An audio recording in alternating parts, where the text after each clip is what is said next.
It's Bruce Ferris with Windermere Real Estate. It's time for This Week in Seattle Real Estate. It's the 11th of November. Let's go ahead and take a look at the statistics real quickly here.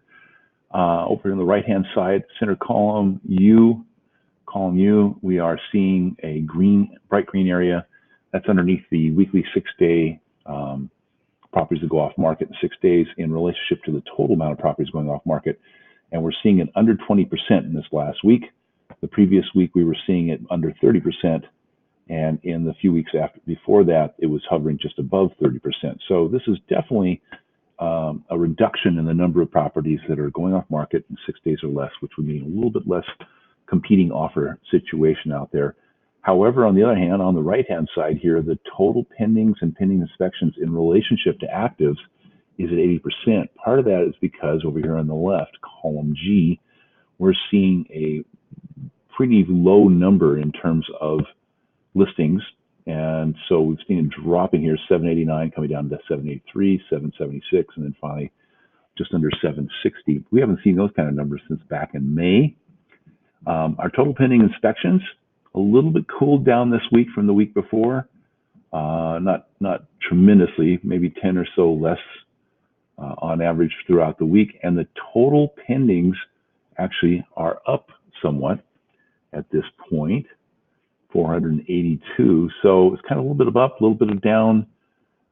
Again, our 6 days or less on market have cooled here. That's the green that we're seeing, but the total pending inspections are up in the red zone. So 152%, 138%, 129%. That's the weekly pendings and pending inspections in relationship to actives.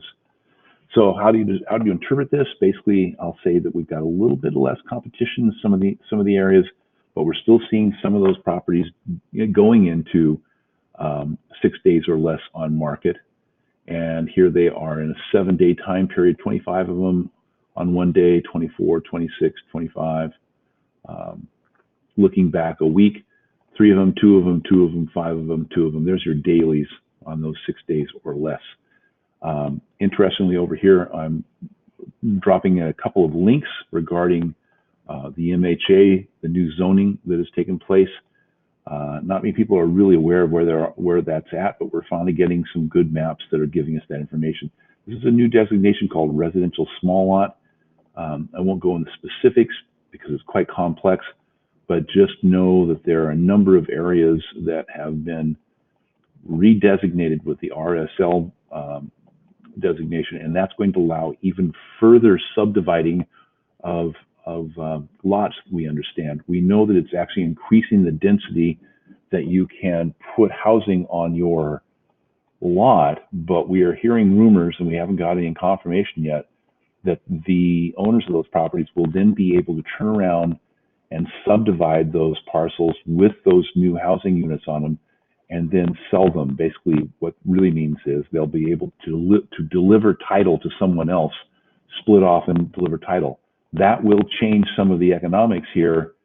It'll change it positively for those people who wish to do that. It will attract investors and developers who will want to continue to build more housing and resell. It will be to the consternation of those people who are not wanting to have higher density in their neighbor's backyard. So guess where the majority of that's taking place? Of course, it's the south end. That's very common. In the lower cost, what I call lower expense per square foot property neighborhoods. Here we come up the center corridor of the Central Valley. We don't see any of it up here. And then we see a little bit up here in the North University Green Lake corridor, quite a bit over here in the North Ballard 15th up where it turns into Holman. And we've already got some very serious urban village designations going on in Ballard already, so there wasn't that much added to it. That kind of brings that to the forefront for this conversation, and we're going to do some more research and find out about this splitting off of lots. That's kind of a big deal, and we need to find out more about that to be able to give our clients good advice. All right, that's it. I'm not sure how many minutes this is, but Bruce Ferris here, Windermere Real Estate. That's it for the 11th of November. Oh, excuse me, one more thing. We did not take a look at the current median price stats. Let's go ahead and take a look at that. What's been happening recently, we're seeing some upticks Let's go look at the green line here. That's Ballard over to View Ridge, and indeed that's starting to come up again. Capitol Hill just had some expensive listings pop up, so that average popped up quite a bit. Your overall, Seattle overall is the black line here, and we can see that even though we had the dip that came from what I'll call May and June, that's your crest of market right there, and then it started coming down, dropping here, but it has come back up, and your crest at that point in May, Seattle overall was call it 760. We're just going to rough it up a little bit, and we're at 715 now, making its way back up again to those numbers. I suspect it will still recover up into that zone. Same thing for price per square foot. Let's go take a look at that. And here they are. We're just doing Seattle overall. So here's our crest of market at 451. And then it dropped down to 436, and it is on the upswing at this point, but probably a little bit more gentle curve. I don't think we're going to see these kinds of numbers for a while in terms of fairly incendiary. That is it. I'll call it quits down. Bruce Ferris here.